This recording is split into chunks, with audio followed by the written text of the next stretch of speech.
بسم الله الرحمن الرحيم قرآني نبض حياتي، قرآني طهر ذاتي، قرآني عصمة أمري، قرآني طوق نجاتي. قرآني نبض حياتي، قرآني طهر ذاتي، قرآني عصمة أمري، قرآني طوق نجاتي. آيات الله حمتني، غمرتني بالبركات، تحفظني من همزات الشيطان ومن زلاتي. آيات الله حمتني، غمرتني بالبركات، تحفظني من همزات الشيطان ومن زلاتي. أعوذ بالله من الشيطان الرجيم. Recording in progress.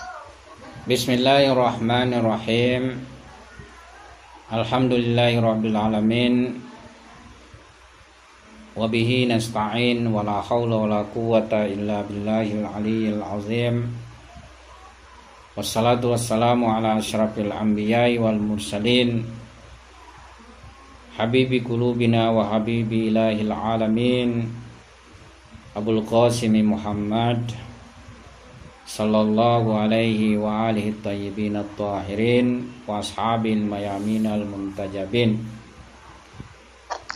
Alhamdulillah, pada malam hari ini kita masih menyempatkan diri bergabung dalam Zoom ini untuk melanjutkan pembahasan kita, yaitu buku Adab-Adab Salat karya Imam Khomeini Quddus Sirruh. Salam dan salawat kita kirimkan juga kepada junjungan kita baginda Rasulullah sallallahu alaihi wasallam. Semoga kita senantiasa mendapatkan bimbingan dan tuntunan dari beliau dan ma'sumin alaihi salam.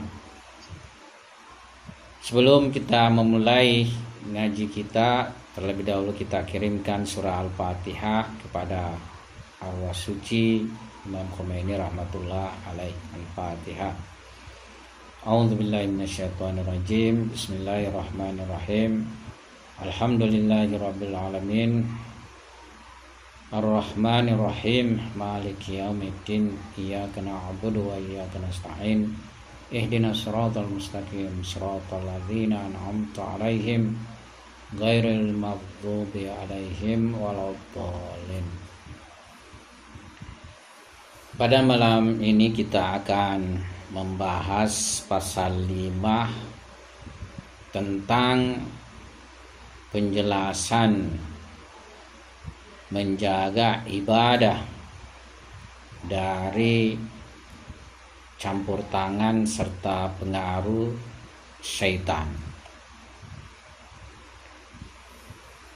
Salah satu dari adab penting kalbiyah salat yaitu bagaimana kita menjaga salat kita dan bahkan ibadah-ibadah lainnya dari campur tangan serta pengaruh setan.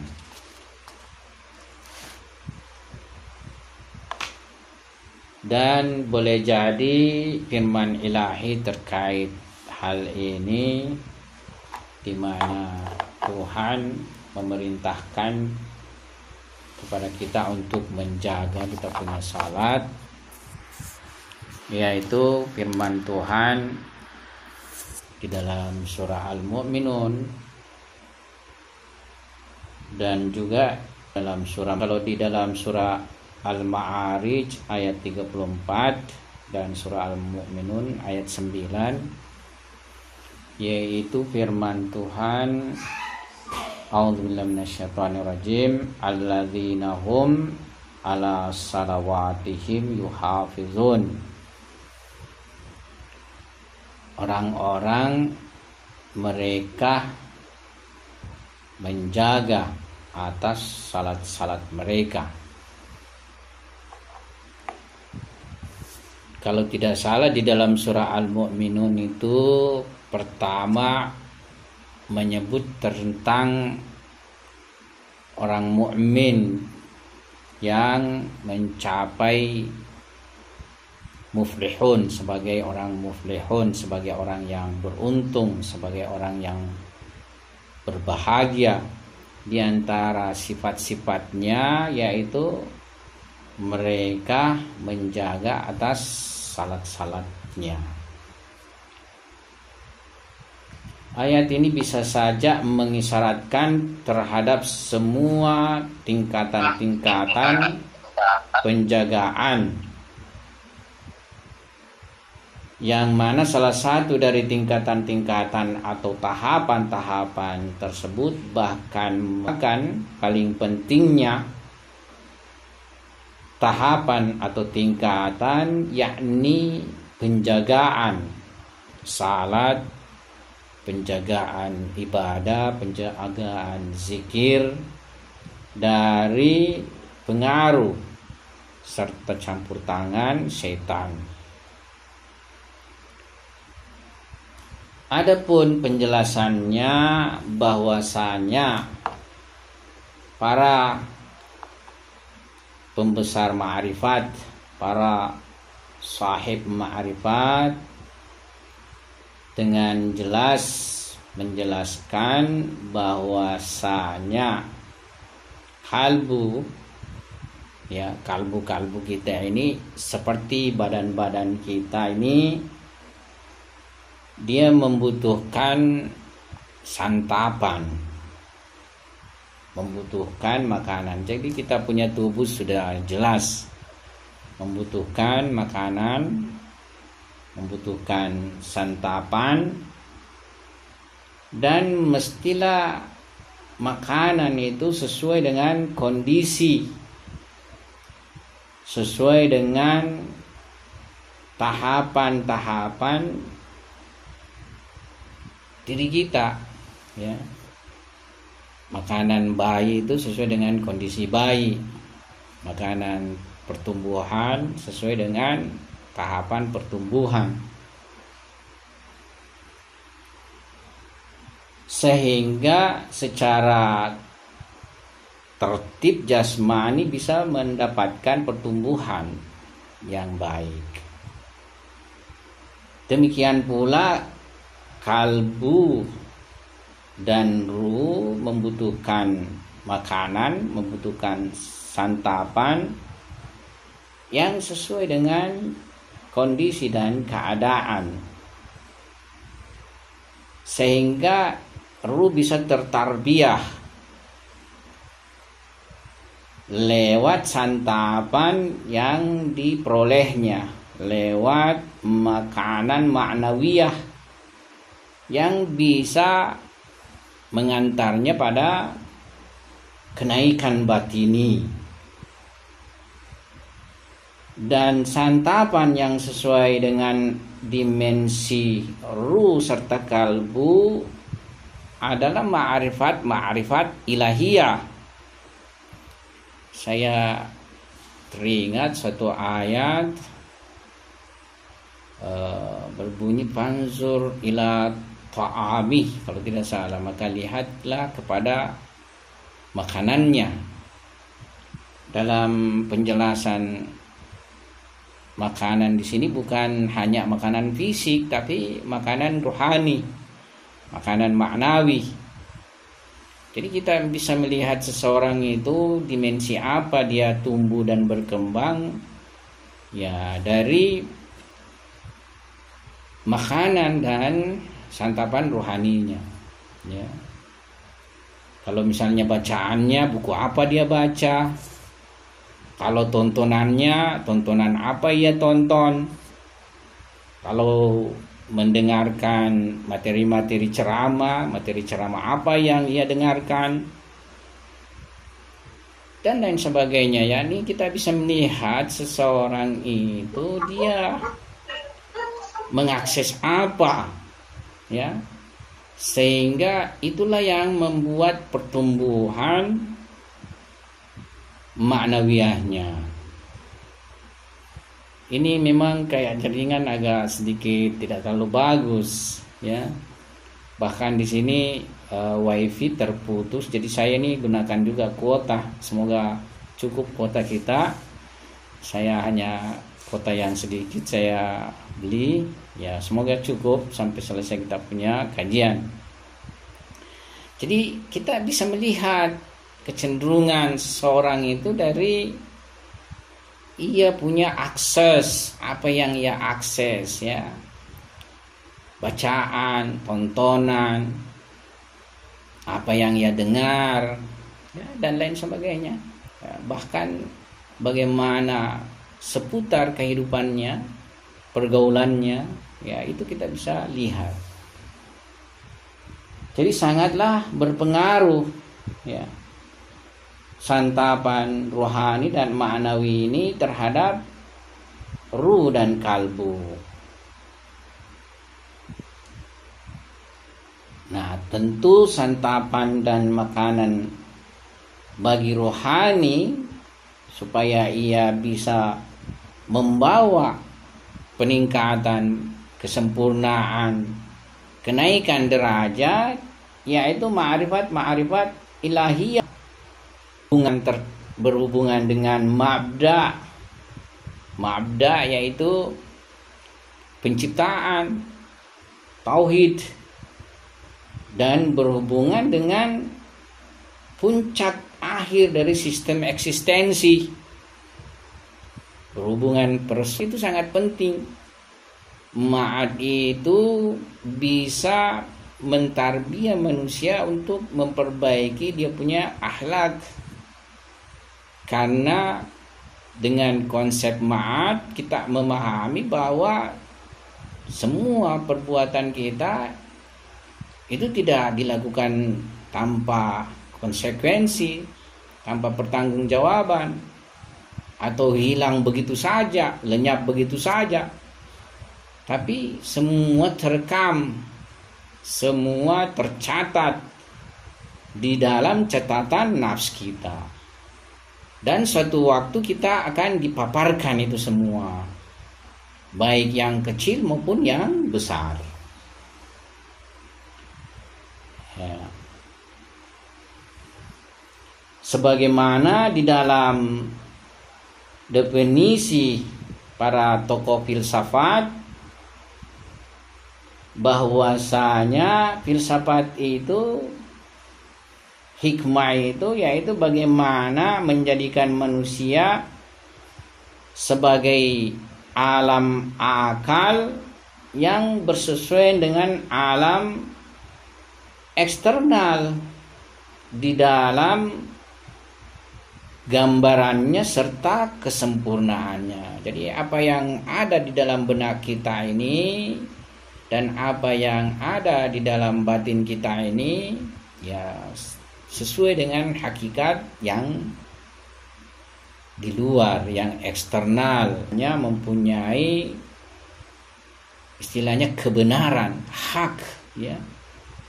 Hak atau kebenaran itu ketika dia apa yang ada pada konsepsi, ada dalam ucapan, ada dalam perilaku, bersesuaian dengan kenyataannya, bersesuaian dengan realitas sebenarnya. Karena kalau terjadi perbedaan, terjadi ketaksesuaian, itu tidak sebagai sebuah ilmu, atau bisa sebagai suatu kebohongan, sebuah kizb, ya, dusta, ya. Dan tentu yang kizb, dusta, tak bersesuai dengan sebenarnya ini tidak akan membawa pada kenaikan dan kesempurnaan derajat manusia.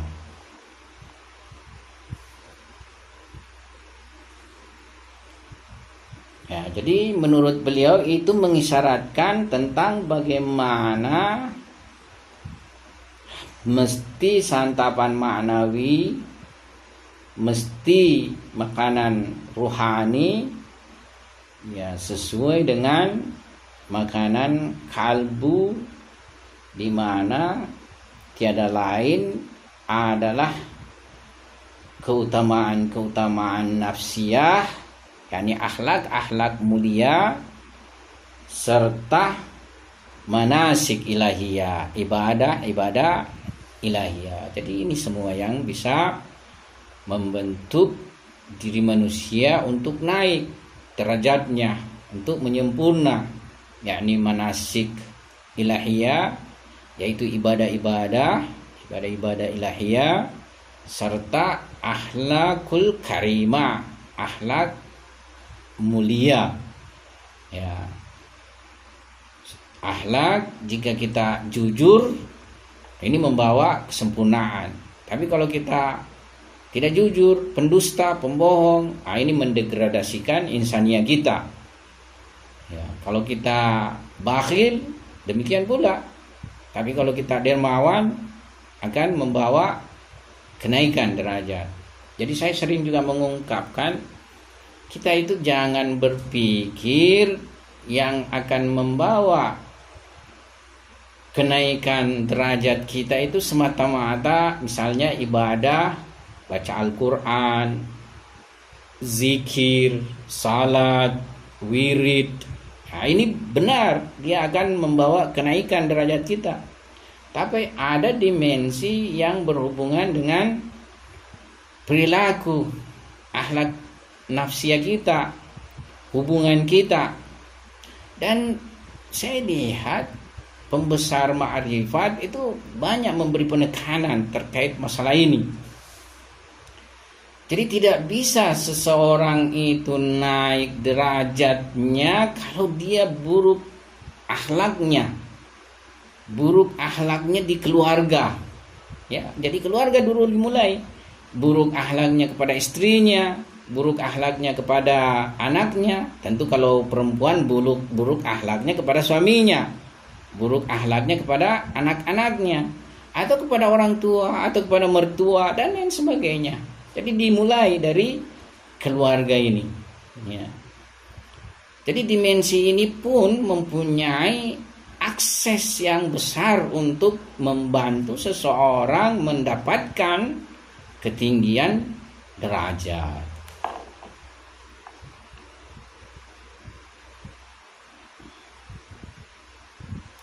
Nah, jadi mesti kita pahami bahwasanya setiap dari makanan, ya, setiap dari santapan, kalau dia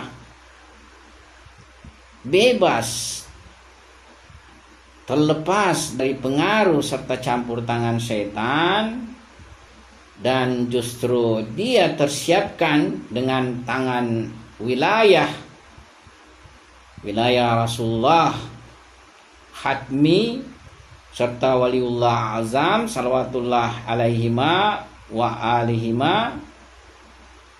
Nah, maka dia akan mendapatkan santapan ruh dan kalbu darinya, serta akan menyampaikan kepada kesempurnaan yang pantas insania, yang layak insania, serta mi'raj kedekatan kepada Allah Subhanahu wa taala. Kalau ya kita punya santapan maknawiyah, ruhani, terlepas dari pengaruh serta campur tangan setan, bahkan kita ikatkan, kita mewasilahkannya kepada Rasulullah Hatmi sallallahu alaihi wasallam serta waliullah Amirul Mukminin Ali alaihissalam serta keluarga sucinya A'immah alaihissalam, maka ia akan menyampaikan kita kepada kesempurnaan yang layak insania, kesempurnaan layak insania, serta mi'raj kedekatan pada Allah Subhanahu wa taala. Ya, yang mana itu kesempurnaan layak insania itu tentunya sudah di atas, ya, yang mana itu mi'raj kepada kedekatan Allah Subhanahu wa taala itu sudah derajat, ya, terlepas daripada penjara-penjara syahwat kehewanan, kebinatangan, ya, dari diri kita.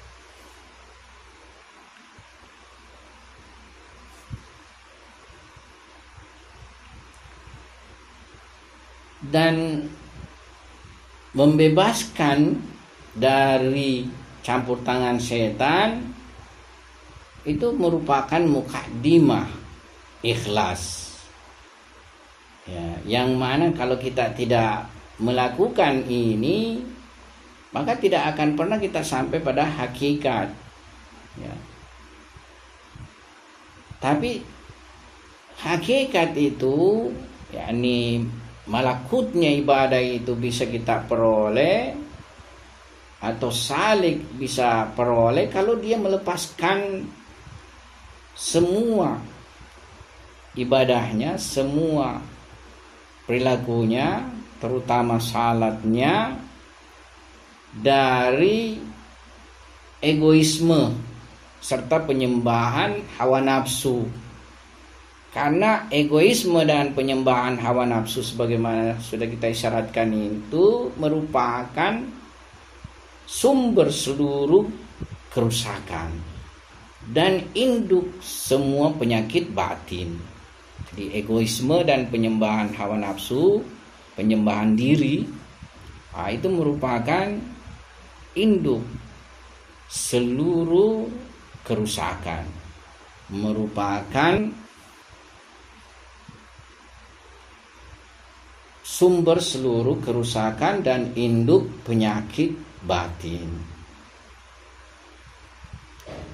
Olehnya kita mesti istilahnya hancurkan egoisme dan penyembahan diri yang ada pada diri kita. Tapi pada hakikatnya juga beliau mengatakan perkara ini secara sempurnanya itu tidak bisa terrealisasi, ya, kecuali kepada insan kamil serta mereka yang mengikutinya secara ikhlas, yaitu wali-wali alaihimussalam. Bagi kebanyakan orang itu adalah perkara yang di sini disebut maisur nis, yakni tidak bisa, ya.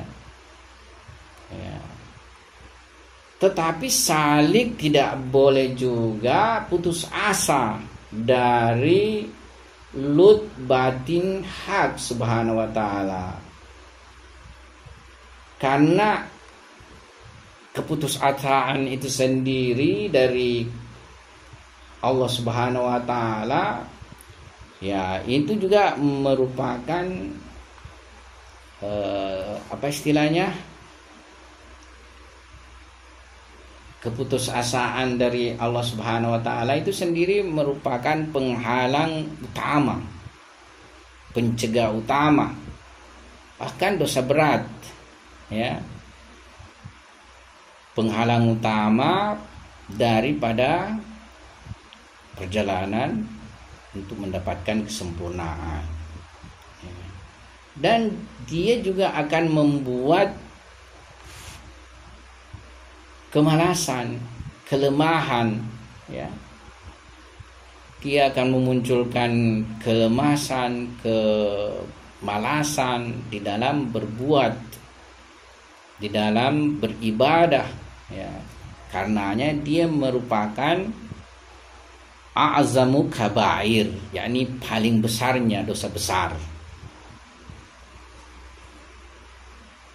Ya, dan apa yang memungkinkan bagi kelompok masyarakat pada umumnya, yaitu qurratul ain ahli ma'rifah.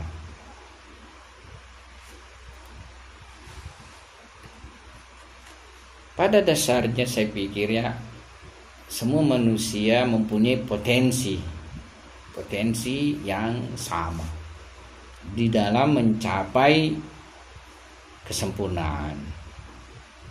Tapi setiap kesempurnaan tidak bisa diraih tanpa kesungguhan.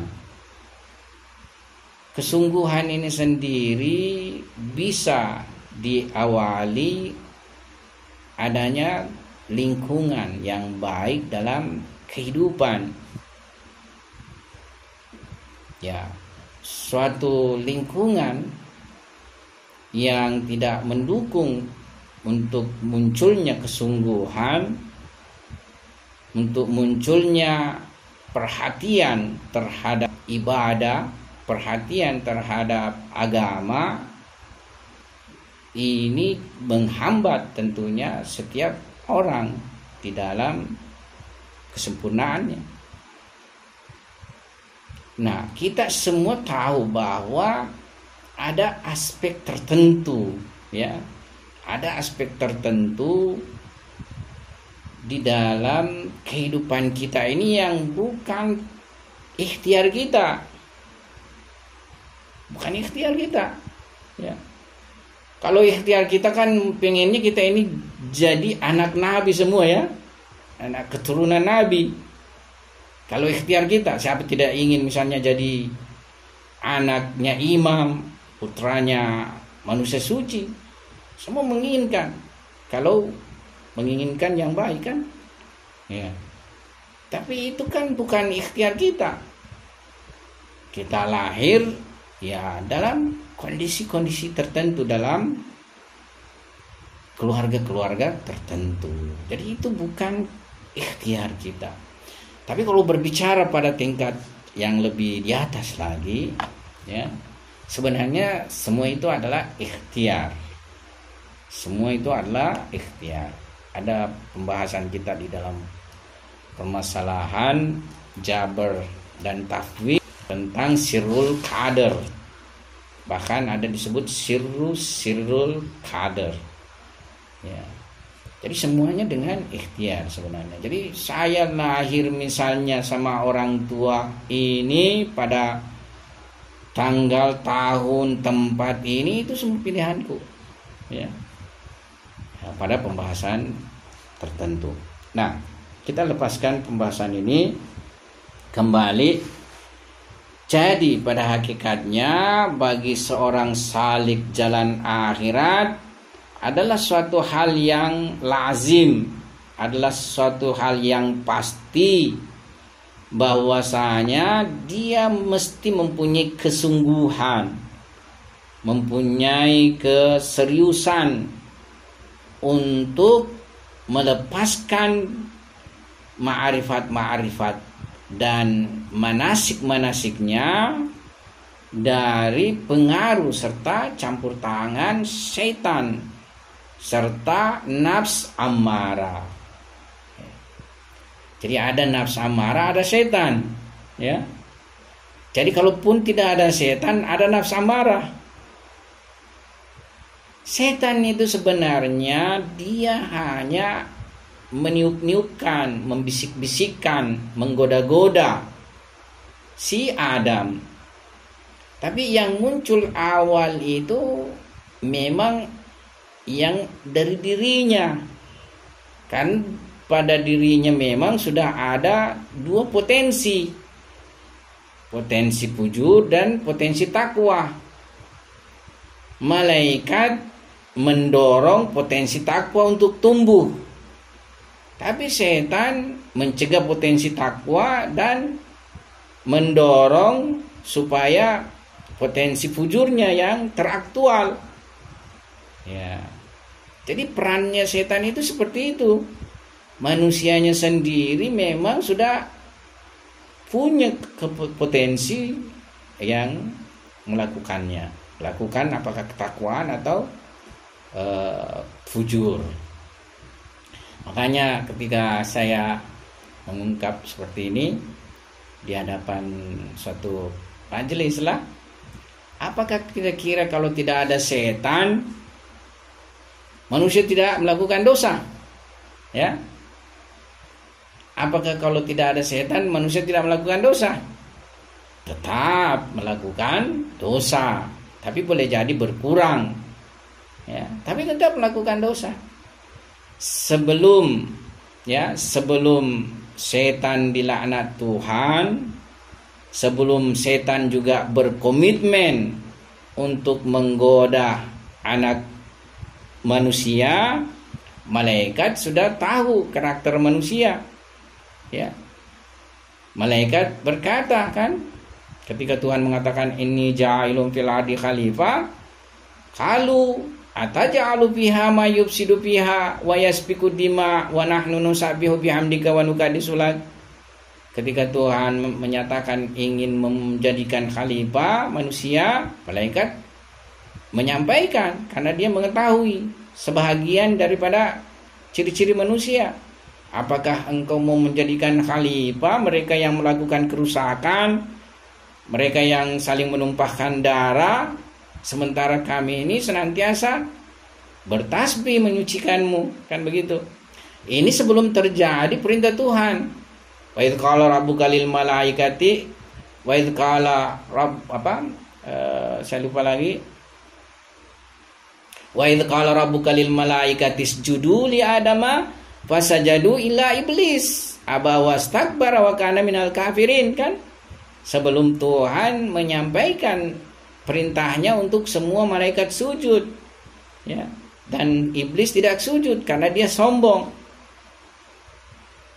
Peristiwa malaikat mengetahui dan menyatakan bahwa manusia akan melakukan kerusakan, menumpahkan darah, itu sebelum perintah kepada mereka sujud kepada Adam, dan iblis membangkang.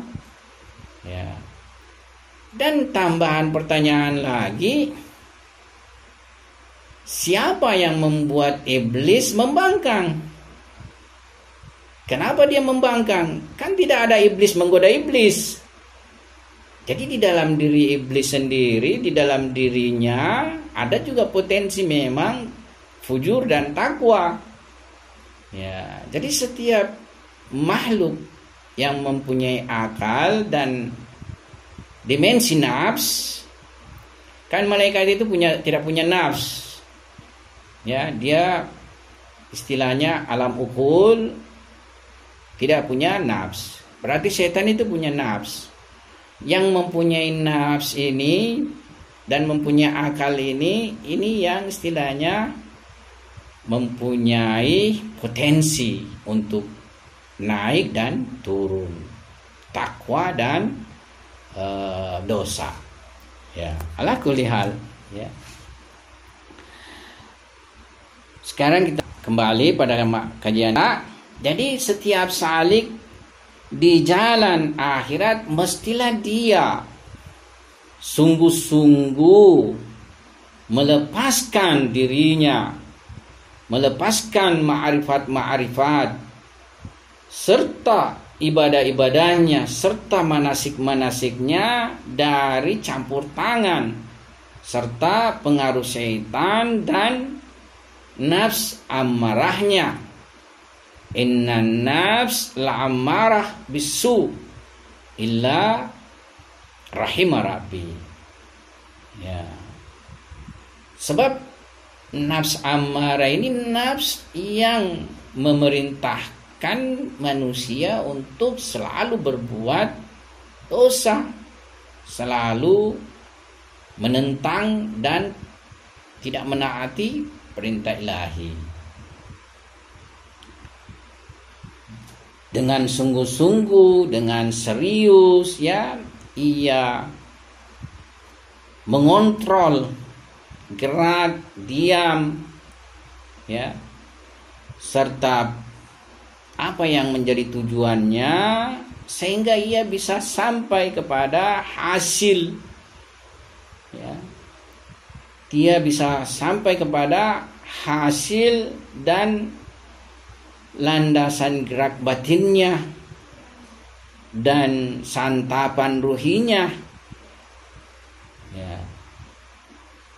Dan tidak lalai daripada tipuan-tipuan nafs amarahnya serta syaitan.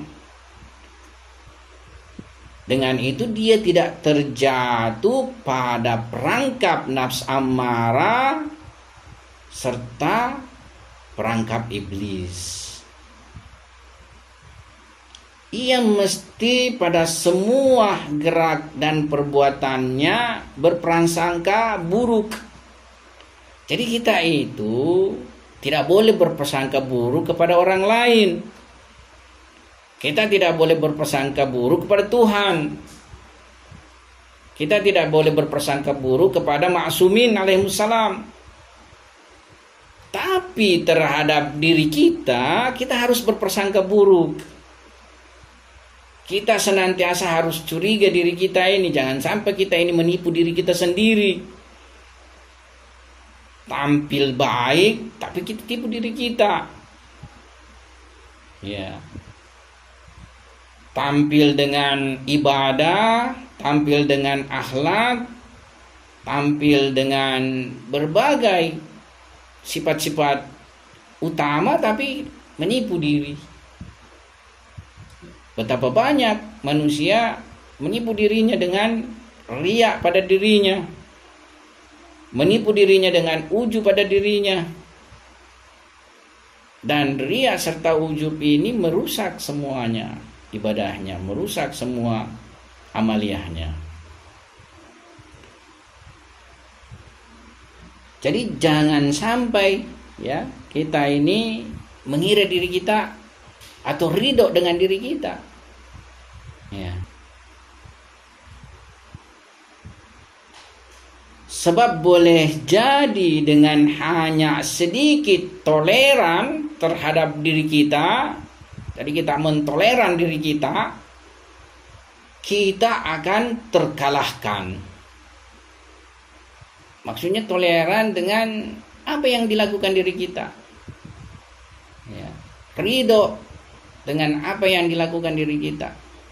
Jangan sampai dengan itu ya kita akan terkalahkan dan kita akan tersungkur, jatuh serta berada pada kehancuran.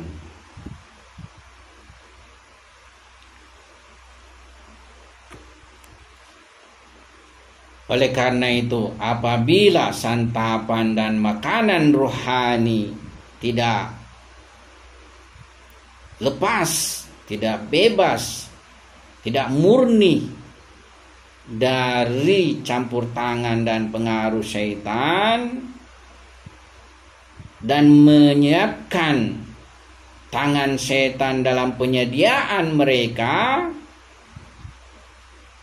maka di samping ruh kita serta kalbu kita tidak akan terdidik kepada kenaikan dan kesempurnaan, atau tidak terdidik dengan ibadah-ibadah, manasik-manasik serta ma'rifat ilahiyah itu, kita juga tidak akan sampai kepada kesempurnaan yang layak. Bahkan justru kita akan terjungkir pada kekurangan dan kehilangan mereka semua. Dan boleh jadi kita ini pada hakikatnya bersuluk ya pada suluknya, pada jalannya syaitan, ataukah jalannya bahaim. Bahaim itu yaitu hewan bahima, yakni hewan jinak.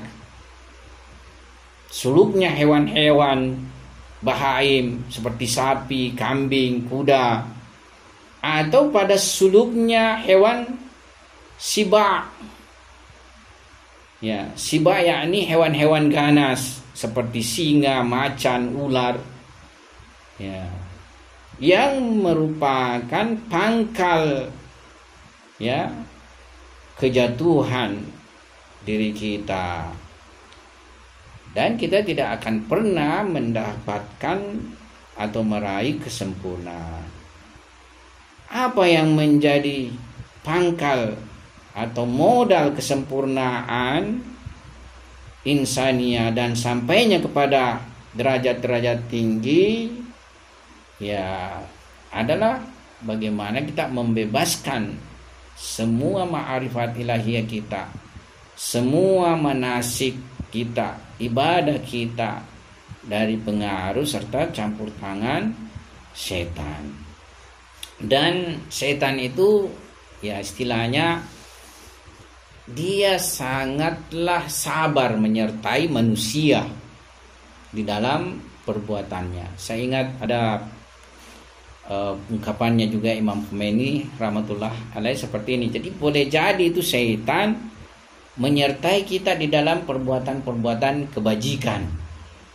Jadi dia lepaskan kita berbuat kebajikan. Kita menyumbang masjid, menyumbang pembangunan pesantren, menyumbang tiap bulan untuk pendanaan hauza pesantren, ya, membantu fakir miskin, belajar dengan sungguh-sungguh untuk mendapatkan ilmu yang tinggi, dan berbagai hal yang merupakan kebaikan serta kesempurnaan manusia. Tapi nanti di ujung jalan setan menikung kita. Menikung kita dengan apa? Memberikan ujub misalnya, ya, kepada kita. Ya, dengan itu semuanya habis, atau hal-hal yang membuat ya gugur semua amalnya kita itu. Jadi setan itu bisa saja sabar sedemikian hingga ya, kecuali maksumin, kecuali para anbiya, para a'immah alaihissalam yang bisa tidak misalnya terpengaruh atau apa istilahnya terjerat oleh jeratan setan. Tapi kalau kita ya sangatlah rapuh, sangatlah lemah, ya apalagi ya di dalam diri kita ini nafs amarah kita ini ya, yang senantiasa muncul dari dalam diri kita. Setan itu hanya mewas-waskannya kita, menggoda kita ya. Jadi ya semakin tinggi misalnya kedudukan seseorang, ilmunya kah, ketakwaannya dan lain sebagainya, setan juga semakin berjuang untuk mengalahkannya. Demikian ya. Jadi menurut beliau betapa banyak misalnya ya, atau sebagian ahli irfan istilahi kita lihat bagaimana mereka tenggelam dengan istilah-istilah dan pada akhirnya justru terjatuh pada kesesatan, dan hati mereka justru bukan diterangi ya, terterangi dengan aspek ibadah dan maknawiyah, tetapi justru sebaliknya ya, batin mereka tertutupi dengan kegelapan.